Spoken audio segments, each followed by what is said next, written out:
What's up everybody, Jeremy Weiss here with Weiss Tech Hockey, and in this video I wanted to show you a more complex version of a regroup.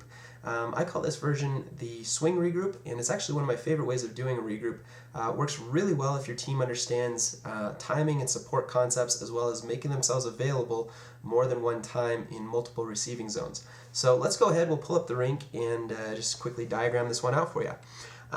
This one, we've already got our defensemen. They've already, backed up. They've taken back their ice, and they're looking, looking up ice for a pass. And what we've got here is, instead of designating positions with our forwards, in this particular regroup, we're just going to have F1, F2, and F3.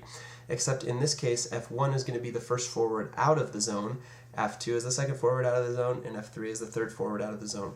So here's what they're going to do, and this usually ends up working pretty well. But F1 is going to swing through and present himself as an option in the first receiving zone. He's going to time it out so that he's an option there when this defenseman has the puck, not this defenseman, because obviously that's not a great passing angle there, but this is a pretty good passing angle. So he's going to time it out so he's slow, slow, slow, and then he's speeding up through the receiving zone. If he doesn't get it there, then he's going to continue on to the next receiving zone. And I usually like to throw in an inside reverse pivot somewhere in the middle here so that he's not taking his eye off the puck carrier. This allows him to be a passing option at any point in time during his route. So he presents himself again, and we've got drawn in here RZ2, that's receiving zone 2. So he can be a potential passing option in receiving zone 2. And again, if he doesn't get it there, then he's going to continue on to receiving zone 3. Now, the main thing that you need to be aware of and be careful of, and make sure that you explain this to your players, is that the F1 and F2 that are going to be swinging through these zones, they need to swing low enough. I don't want this to be, swing too high here, then swing not wide enough here, and then swing too shallow here, and it ends up being like, really, you're just doing a circle around the middle dot. Don't do that. You have to swing low, present yourself as an option. Right there, down low, near the blue line. And then again, you're going to present yourself as an option wide. It's got to be right along the boards. That's where it's going to be the most effective. If you don't get it there, then you're presenting yourself right along the blue line as a third option.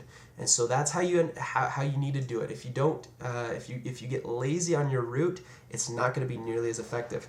Okay, so that's F1's little route to the puck.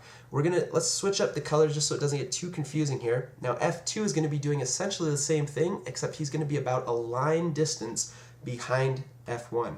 So as F1 is getting to the first receiving zone, F2 is going to be somewhere near the red line. Okay, and that's how the timing is going to work out. Now as F1 starts becoming, entering the second receiving zone, well, that's when F2 is going to be entering the first receiving zone. Okay, so now all of a sudden we've got two options for the play, for two passing options.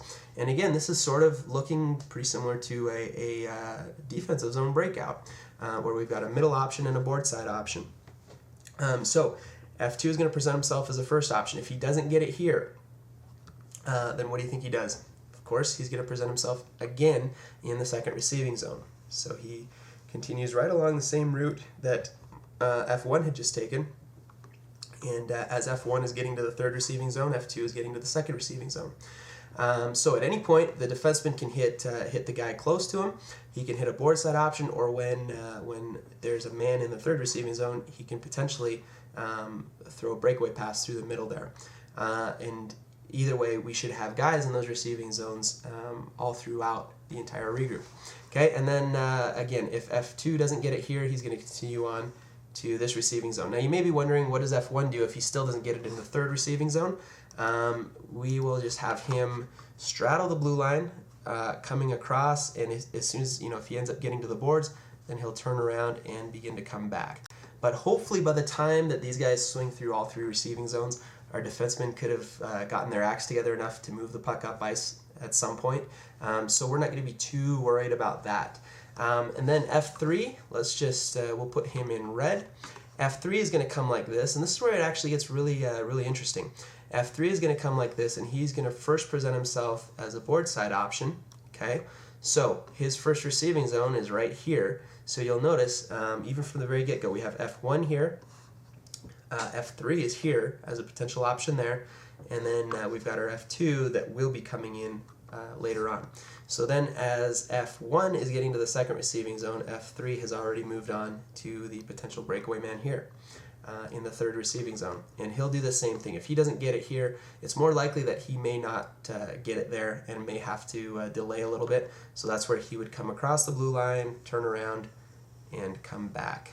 Okay, but basically you've got passing options. It can go, you know, maybe, oops, got the wrong type of arrow there. It can maybe go middle to boards and then attack.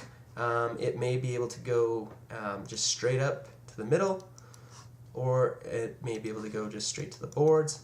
There's lots of different options, and this is putting you in position where you're not only supporting each other through the neutral zone with front side and back side support options, but you're also going to be entering the zone in your triangle. So let's just say it goes middle to boards, and then we've got our that would probably end up being F1, I'm guessing.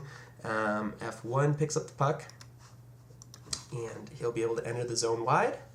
Okay, by then our F3 should have been about here somewhere, and he'll be able to read that we've got the puck and we're entering the zone, and he becomes F2. And then our man that's the furthest man back just basically follows his pass and becomes F3. And as you can see, we are now entering the zone in a very strong formatted attack triangle. So once again, this shows you how your well-designed systems will lead from one phase into the next. So here we had a regroup that led us into proper positioning for our offensive attack, all the while maintaining front side and back side support. So there's your swing regroup.